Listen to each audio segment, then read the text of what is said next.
Book your driving lesson now at dla-driving.co.uk.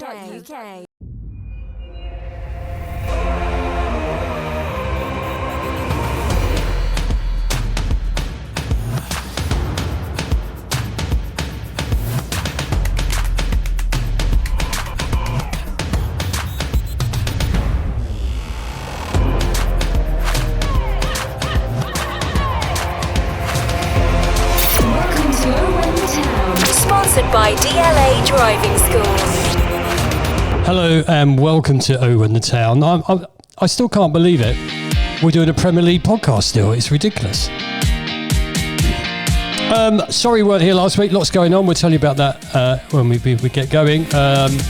Lots to talk about tonight. Pre-season friendlies, the trip to Slovenia, shirts, tickets, everything else. The boys are in. As usual, you know, pre-season's lots of rumours. We're going to talk about those tonight as well. So we've got Steve with us and Bataro. Nice to see you, fellas. Evening, mate. All good? Likewise. Hello. Yeah, everything's really, really good. Apologies for last week because I think we might have said it on socials that Bataro and I were invited onto the Football Ramble when they were doing a documentary about Luton Town, and we spent an hour or so with them in the Bricklayers Arms, and they're going to be included in that. So that was good fun. I've also been, believe this or not, I've been writing for The Guardian. I know. I don't even know. Is that a good paper? I don't know. And also the Radio Times. Can you believe that? I can't believe it. I don't even know why they thought I could do it. Famous now, isn't he, eh? Published author, isn't he, eh? Yeah. Published. Yeah, no, not really. But we're still going to carry on.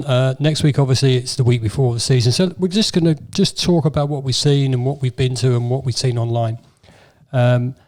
And I thought we'd start with the video from the tour, Town on Tour video. You know, the content has changed considerably, if you don't mind me saying that.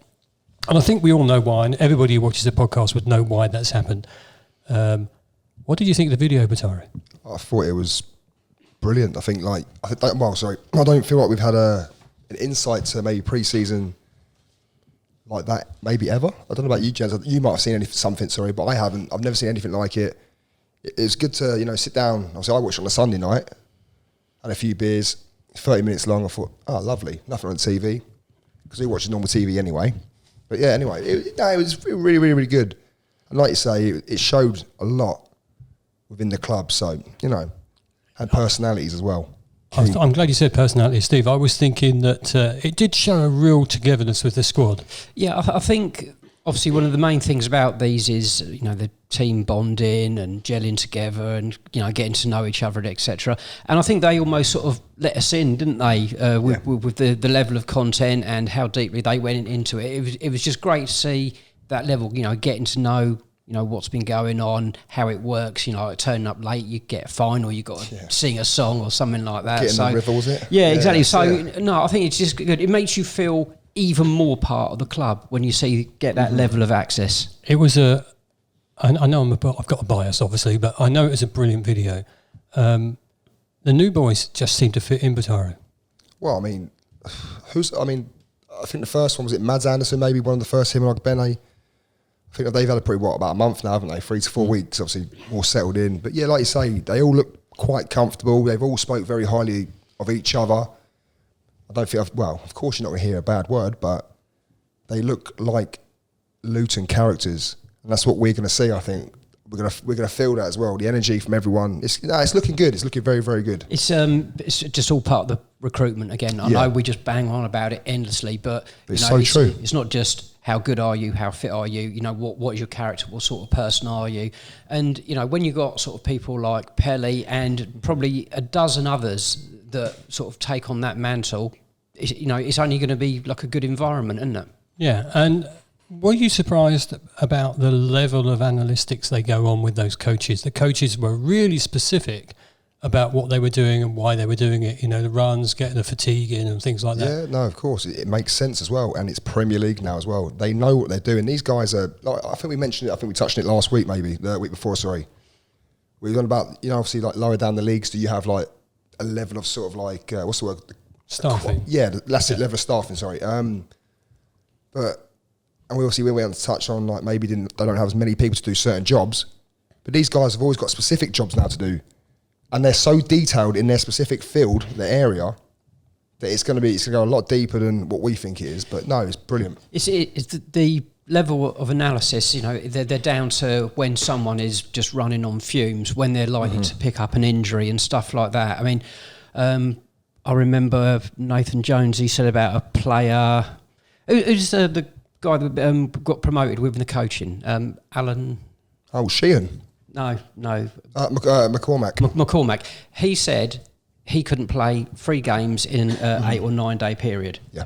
And what did he do? He done exactly that. I think it was at QPR. He pulled up within 10, 15 minutes and we didn't see him for a couple of months, So whether that was, because we didn't have that level of analysis, I think maybe we did. But these guys know exactly, what the players can produce. And this part of the season is so vital. They're using that to build them up, to get them up to that absolute peak, ready for the first game. And we're talking about getting ready for the first game. We'll talk about the pre-seasons in a bit, but the Bobbers stand. I mean, that's going up so fast. It's unreal. It's strange to see the terracing there. It's strange to see how it's going to be changed and how it has changed already. The floodlight pylons, new scoreboard on the Oak Road end. That's sad, isn't it? Sorry, scoreboards. That's a sad thing. It's got to go in a museum, surely, somewhere. Well, the last scoreboard we got rid of, when it was at the Kenny, went to Wembley Arena, I believe. The wall-span bedrooms one. The wall-span bedrooms, yeah. Steve, you went past the stadium the other day. What did you think? Yeah, I'm going to say we could only get like a sneaky look from outside, obviously. I mean, it looked almost like it was going to be sort of 2 tiers. I mean, I've not seen the plans for it, so I don't know. But it looked like it was going to be 2 tiers. So I was wondering, is it going to be the media and all that stuff along the top and the fans all along the bottom? Because, the Bobbers was never a deep stand, so there's not going to be a lot of rows there. I'm quite intrigued because I haven't really looked at it. But one thing that is funny, people are saying, it's so high, isn't it? It's so much bigger. Relatively speaking, it's still a really, really small stand. Yeah. We're not used to it, are we? That's the thing. No, it's in line with the top of the Oak Road roof, isn't it? So my understanding is that the top gallery is press and cameras and VAR and stuff like that. Obviously, fans down one inside, obviously where they would have been in the old Bobbers. The new dugouts are going to be pushed back into the Bobber stand, so it looks a bit more professional. They probably have really nice seats. Well, they'll probably warm them up as well. There's going to be a TV studio there, and I think underneath a lot of got to get all that press facilities in. That's my understanding. Please correct me if I'm wrong in the comments. I'm sure you all will. Do you remember when it was the Bobbers though, and there was a bad decision given on their side? The amount of walking sticks and that would be up in the air. Well, I tell you what, with that in mind, one of those things that really I do remember is when Luton played Chelsea in a 3-3 on a really icy pitch, and I think Chelsea scored or got given a penalty. One of the two. I think it was probably a penalty, and but before the pen, the linesman was flagging for offside. I'm sure of this, and again, it put me straight if I'm wrong because I was only young. And the Bobbers. It was a while ago then, yeah. Yeah. Okay. Right, Steve, not saying anything this leave the room, Steve. The Bobbers went mental because the lino put his flag down, and they went mental at him and made him put it back up again. and then the penalty decision was reversed, or the goal was reversed. That was my memory. And my first proper memory of the Bobbers was I went in there to watch Luton play Millwall, and I was quite disappointed because I wanted to go on the Oak Road, and my old man said, no, we're going to go in the Bobbers because I think it'd be safer. What I didn't know at that point in my life, that there was a bar underneath. That's why my dad wanted to go in there. That makes sense. But the game was on, the big match. Luton won, but there was a couple of people, I think, had a stabbing or something like that in the Oak Road end, so I was pleased I wasn't in there. But I've got really fond memories of Bobbers, and what I think about the Bobbers stand right now is that, it's just going to look different. Yeah. And you're going to go in there and you're going to see all the seats there, and there'll be more people that side. It'd be great. Yeah, so there's almost going to be a bit of noise coming from that side as well, so that'd be good. I would imagine that the executive box members would have had first dibs on those seats because there's no commercial there anymore, is there? No. I mean, you boys, you've seen it all change before. I mean, 85, whenever it was. I think the last time they changed it was it. Obviously on to now, but I've not seen any different. I've only seen the executive boxes. That's all I will remember. And as soon as I see it for the first time, I know I'm going to sit there and go, wow. I think we're all going to say wow because, this money from the Premier League has given us lots more to look at. It lots was an more than that. eyesore, though. Once you had the bobbers there, what it became was an eyesore. No, I see. There's That's the why thing. everyone takes a piss out of us, don't they? And it's, oh, look Well, at you, you only got one, like, can we one side just missing. touch on that, because absolutely the vitriol that we're getting online. We said it before. Every single prediction that from any other fan, from any other area, from anything you look at, everyone's putting Luton Town at the bottom of the league. Oh, that's and great, you know, and they're more commenting, oh, they have to walk through the gardens. Well, do something cares? original. Yeah.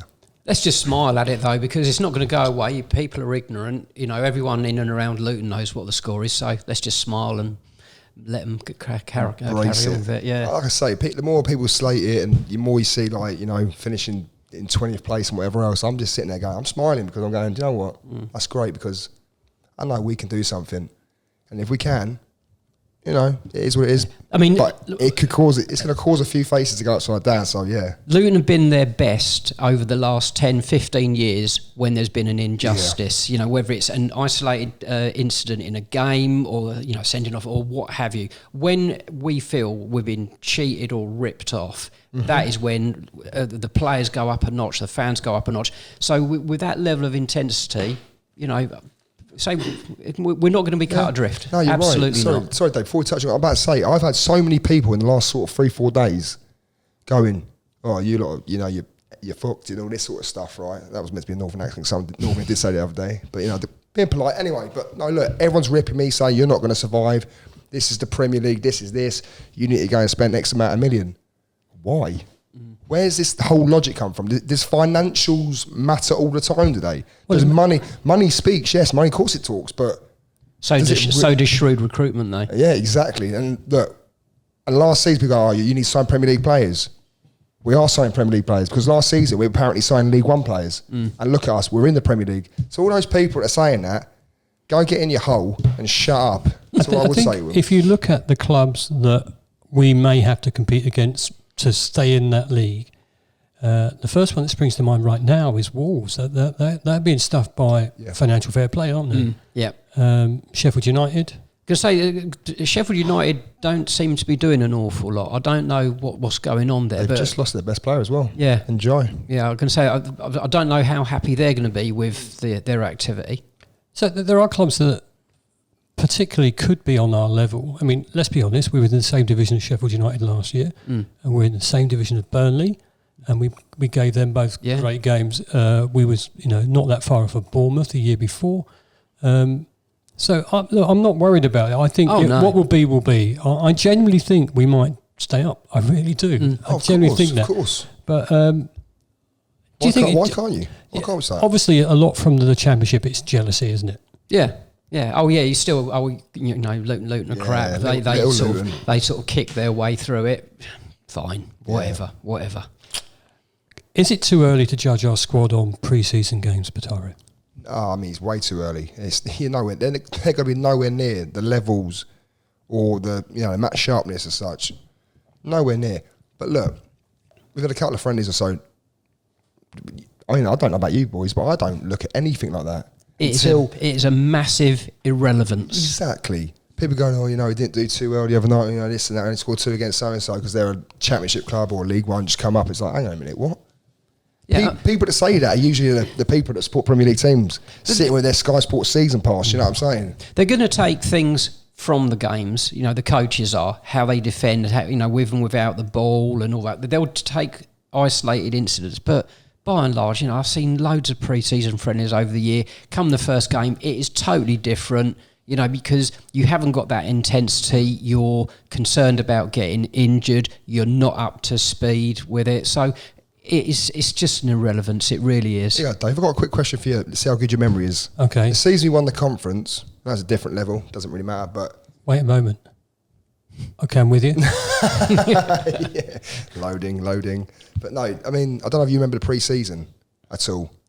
Why would I remember? We just said the pre-season's irrelevant. No, I don't remember. I'm just saying, I don't really remember it, but I'm pretty sure we didn't do too well in pre-season, and then we absolutely went and thumped teams off the park, so... And if I am wrong, it might be a different season, but I'm... No, yes. that's a very good point. So if we talk about the friendlies very, very briefly, we sort of struggled our way into a 1-1 with Ipswich. I have to say, I've seen the goal that they scored. It was a cross, really, wasn't it? The guy went head and missed it. Shea missed it, and he took a lot of crap for that. Was it his fault? I don't think so. It's one of those ones. A player goes for it, they attack it. Of course, your body's going to change. Your positioning or your adjustment. Sorry, it is what it is. And look, you've got to give Shea some credit as well. This guy hasn't really played a lot in the last 3 years, so been out for a long time as well. Not that matters. I'm not blaming him for that at all. But no, if people are going to give him shit for that, then grow up. Sorry. Also, then we look at the result from the weekend. Sheffield Wednesday 1, Luton Town 2. Again, we went one behind. I don't know what to say about the goal. Have you seen the goals? Yeah. I've seen our goals. You've seen our goals. Have you seen their goal? I have seen it. I'm trying to remember because he was at Wedding. It was absolutely obliterated. But Okay, let's leave that one there then. In a second. Okay, so let's talk about Luton's goals. Pelly and Morris. Trademark goal from Pelly, wasn't it? That area, that area of the of the penalty area. He's done it so many times already, and little step over, and he finds that corner well, doesn't he? Mm-hmm. That was a penalty, by the way. I'm pretty sure it was a penalty. Is it Smith? Are we talking about Sheffield Wednesday again, or us? The last game, Sheffield Wednesday. Okay. Yes, yeah. Yeah, their goal, yeah. Penalty, it was a Nakamba foul, wasn't it? Yes, it was that's a penalty, right. Yeah, that's right, yeah. The Pelly goal, you're right. Trademark Pelly. Was it bottom right corner? Yeah. Keeper's left, bottom. Yeah. It was a pretty Keeper's decent left, goal. yeah. We get a lot of bad publicity about the way we play, hoofball, whatever else. But there was a move on that pitch that day. Bataro, you can explain it to everyone. No, because I know he wants to. I'll tell you what, you do the first part. Go on, Mads. Yeah. Take it over. Mads as a hatter. Yes. Yeah. No, I just like the way he sort of broke out of sort of defence, sort of pushing towards midfield, threaded the ball through to midfield, and that one touch pass and movement. Lovely, wasn't it? Slick. Yeah, it really sublime, really. He deserved a goal, Bataro. Oh, of course. I mean, as soon as Chong gets the ball, you're thinking to yourself, he's either going to shoot here, take a touch, shoot and score. And then all of a sudden he's picked out, I think, was it Adebayo or was it I don't know who it was now. I was watching on a very small screen, to be fair. Yeah, same as that. Yeah. The phone and that. But no, obviously I think it was a great block in him, wasn't it? Or a scuff shot or maybe whatever, yeah. But it was a great move. Yeah. I was delighted to see Cotton Morris score again. And actually, I know it was a friendly, but he celebrated like it was really... He just naturally takes up the right positions, doesn't he? Mm-hmm. You can coach it, but the way he naturally finds space in the penalty area, that's just a gift. That's a football brain and awareness. From memory, Bataro, I think Campbell intercepted a pass or got the ball back, played a nice little ball through. Yeah, I'm sorry. Elijah was trying to go through, got tackled. Campbell picked it up and pushed it through the line to him. Yes, that's the one. Decent. So we got a couple more, and then it's the real game. So Molineux, Wolves. I don't think we can read too much into that, can we? No, I mean, look, it's pre-season. I never look into anything to do with pre-season. As long as we look fit and we look like a half-decent side, I don't care if we win. I'll be honest, I really don't. I don't care. It's pre-season. It really is. It means nothing. You've seen teams like Manchester City lose to whoever. I definitely lost the other night, actually. People are going to go, what, they're going to judge those? Yeah. When they probably go and wipe up and clean up the league next season. So, look, it is what it is. But although 2 defeats against the Hatters would be great. It'd be beautiful, wouldn't it? But no, I think that's is that on YouTube as well, the Wolves game? No idea. No idea. Well, I'm hearing it might be on YouTube, so... Okay. If you're not going, then try YouTube, that's okay. And obviously the trip to Germany, again, go for the fun, just for a fun weekend away.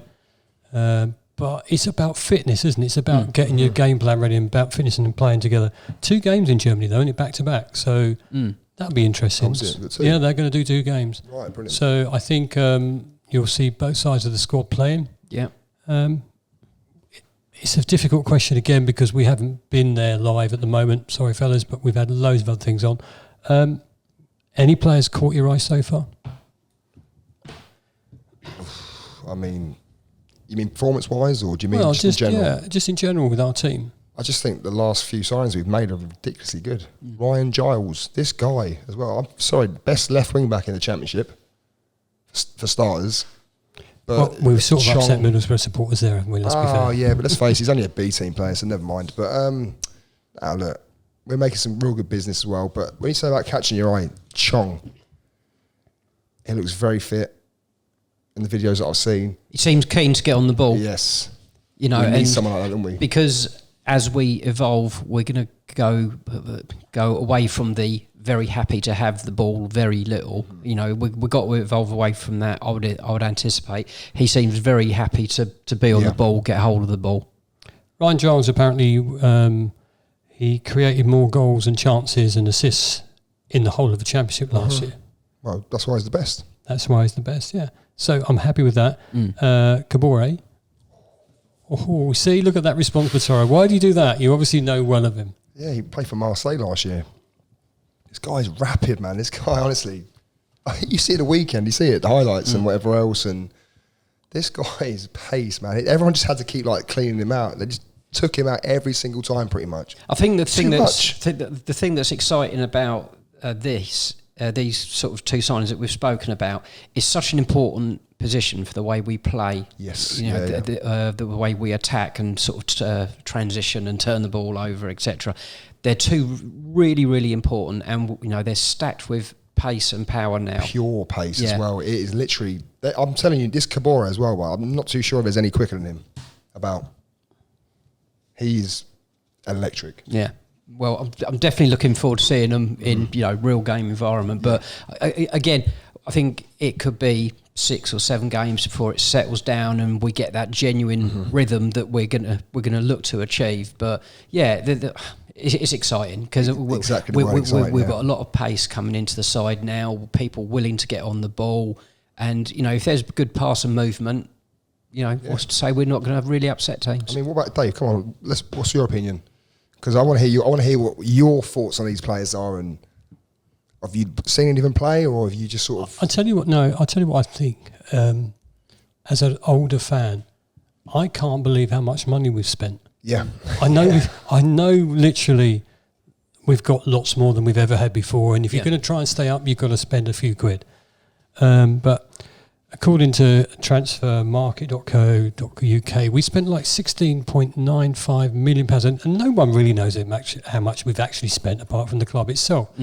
But we're signing players, and other Premier League teams will laugh, and people below us will laugh. But we're spending £5-6 million on a player. That's never happened in our play ever. Breaking transfer records every time as well. Yeah, I'm quite excited about Kabore. I'm quite excited about Nakamba being back. I've got to be honest with you. I don't remember Ryan Giles much when he played against us. I don't remember him that much. But actually, from everything I've read, good. Well, no, because I just sometimes I'm not concentrating on the other team. I think I said this in the last pod. We was asking about one of the players, and I genuinely only see the Luton players. Yeah. It took something like Chong a couple of years ago at Birmingham to really see an opposition player. When you realise they're the ones pulling every single string in that team. The only other time you recognise a player is when it's someone like Hessenthal. Going back in the years, You're showing your age again, aren't you? I know, but that's really, apart from that, I don't really see the opposition's players. Who would you say was the best player you saw at the Kenny last year? Last season? Yeah. I mean, I just sprung up there. I mean, Lockyer probably everyone's going to say, I think, maybe because the most consistent. What about opposition? Because the only one that springs to my mind straight away is Chong. Was that last season? Did he have a good... he did all right. Yeah, to be fair. That was last season, wasn't it? No, the 5-0 was 2 seasons before. Yeah. Well, that's the last time I remember him then. Yeah. Oh, wow. Yeah. But no, I mean, last season, I don't really recall a player where we sort of chatted about him in the pub afterwards from the opposition side. I feel like we were solid, though. That's maybe... Testament to Luton, and my ignorance. No such thing, Steve. You ignorant? No. It's getting a bit exciting now. We're getting closer and closer to first game of the season. We can talk about tickets and the way that you get tickets. Now, I'm a diamond season ticket holder, so I can get tickets quite early. Is it a fair system we've got right now, do you think? Of course. There's always going to be people that are unhappy about it, but, you've got to have some sort of criteria, and, whatever formula you use, it's going to, naff off some people. I know my mate at work, there's Spurs, and you get points, and you get more points for going to the less glamorous games. Let's say, for example, I don't know, midweek, somewhere, not one of the glamour ties. You get more points for that than, you know, Spurs and Arsenal, stuff like that. You know, it does, whatever your formula, there's going to be people who go, oh, it's not fair. You know, you're on to a loser with it. Dave. I was just about to say, it was exactly the same in the playoff final as well, right? When everyone's going, oh, fucking hell, I can't even get a ticket, you know. Well, I'm a Luton fan, but realistically, you never really bothered when they weren't doing so great. So therefore, I am one of those people that will say, if you're not really bothered about the less attractive ties, as you're saying, and whatever else, then why do you deserve it? People go, oh yeah, but I was doing this. It's always an excuse, but I'm sorry, I am one of those people that will sit there and go, people who are the most loyal deserve the most from the football club. Isn't it inevitable that we move to a point system at some point, like all the other Premier League clubs? Yeah, I'd imagine so, yeah. Surely. And also one of those, if you don't come to your home games, you're going to lose your ticket, that sort of thing, because I think that happens at Brentford, it happens at Arsenal. You know, if you don't use your tickets, if you don't turn up. I think the thing in place is, the fairness of it is, I think they say, if you're not going to turn up, you have to say, or you have to then obviously give your ticket out, basically, them to resell, sorry. Well, especially in a stadium. You're working, I get that. Well, I get that, especially in a stadium as small as ours, because, you know, of course, there will be people genuinely chomping at the bit to come and see us this season, you know. And I feel... Sorry, I was going to say something else, Dave. No, I genuinely feel, well, they won't all be Luton supporters, there'll be two club supporters, but I'm generally sad for someone who has supported us all the way through the conference and 5 years in that doldrums and been to most of the away games in them seasons and they get through, but they didn't get their season ticket in time or whatever, and now they can't get a ticket. I'm quite sad for those. Yeah, this is why we've got to get that new ground done. Yeah. However, it sounds terrible, really. I took advantage of the diamond season ticket for exactly this reason, because if we're going to do well, and now they're not selling them anymore, are they? So it's made me feel a lot worse about myself, because I actually cocked up my season ticket last season, didn't I? You did, done the wrong box, didn't I? 3,000. You know, I think we'll sell out allocation every week we're going away, every single week, and it's going to be a great ride. If I'm not going, I'll let you know and gather tickets. I've just read this. We've been charged with 2 breaches of the rules following the Championship playoff semi-final. Well, that's old news. Who cares? We'll just pay that off. Can we just touch, before we finish, can we just touch on the goalkeeping situation? There's been a lot of flack about James Shea, and I don't really want to diss James Shea. I think he's all right. I think he's a decent keeper. He hasn't had a lot of opportunity recently. But we do need to strengthen there, surely. Well, I mean, we've got currently in the squad, is it him and Matt Macy? Obviously the youngster, but obviously you can't really count those guys. But for me, I'm sorry, like it's not a disrespect, but Matt Macy for me is not going to be anywhere near the first team, because you know he would have been the last season in the lower league, with all due respect. But no, look, James Shea, I like James Shea, but we need competition. We need people to push each other, and we haven't got that at the moment. I mean, it's clearly a department that they're struggling to successfully recruit in. You know, I mean, a lot of people on Twitter or whatever say, oh, you know, calm down, stop wetting the bed and all this lot. But it must be a concern, because they've clearly had interest. I'm not saying that they've made bids, but they've clearly had interest in a few goalkeepers, and nothing's come to light. So it is something that needs to be addressed. We're getting nearer and nearer. So does that push up the asking price or the terms of how they receive the payment? Yes. I noticed you've just scribbled with your childish handwriting, Dave Palmer. You know, it could be that they just want a bit more money for him. Would we have been happy with Palmer, Batarin? I mean, I think he's a good keeper, to be fair. I mean, we didn't see much of him when he was at our place. I think he was maybe 3 games. Coventry away, midweek. Yes. He made some absolutely blinding saves. That was a great night for him. He was superb. And we're also... West Brom think highly of him. Let's just touch on that as well. He's highly rated. So the problem, I think Steve hit it on the head, Batari, that now we're in the Premier League, and whether it be for 1 season, 2 seasons, however, people look at our club and go, well, they've got a few quid, let's hang out with the money. But now I'm also seeing as well, today we've been with Christian Walton, is it, again? I can't really see it though. Maybe he's a second choice or something like that, but then is that disrespect to Shale? So I'm not too sure. It's one of those. I don't know. I mean, I've not seen him week in, week out at all lately, but I mean, I think last time I saw him was when we stayed up against Blackburn on, that last game of the season after lockdown and that. No, I can't really comment, but for me, I think Palmer would be great if we've got to find another 500,000 or what have you. I think that might be worth it. We did ask generally on Twitter over the last few days, would you be happy if either Macy or Shea started against Brighton? I'm just going to read a couple of the comments. Gary said, James Shea, like Pottsonberry, a long-serving model professional, league after league. So glad he's still with us, and I'd happily have him as our number one in the Premier League. Another one from LTFC Memes. I've never had a great deal of confidence in Shea, if I'm honest. I know Luton fans love him and he's a lovely bloke, but I think of him as a League One keeper, unfortunately. That's a bit harsh, isn't it? Yeah, I think so. Sorry, but I'd disagree with that personally, but it's your opinion. But that's a bit much. League One goalkeeper. Nick says, if Shea starts, it would be just a great reward for being overlooked as number one for the past 3 seasons, because every time he's got into the team, he's sort of been pushed back again, isn't he? And Chris says, to be fair, it'd be pretty special if Shea does start. An excellent character and has always been good for us, including supporting others so well when he's not in the lineup. Yeah. Then winning his place back from both Stetch and Sluga. That is literally the most spot on comment I've seen about Shea. 100%. That's amazing. Fellas, next week, preview Brighton. Mm-hmm. You're on holiday, but... That's right, I can zoom it up, baby. Okay. Keep an eye out for us. I think we're at the point where we just think about, I cannot wait for the first game of the season. Oh, by the way, boys, tomorrow I'm speaking to Pierre. He's French, from L'Equipe, from France. And I'm meeting up with him for a chat about Luton Town. And we're going to talk about how Luton are being perceived all around the world right now.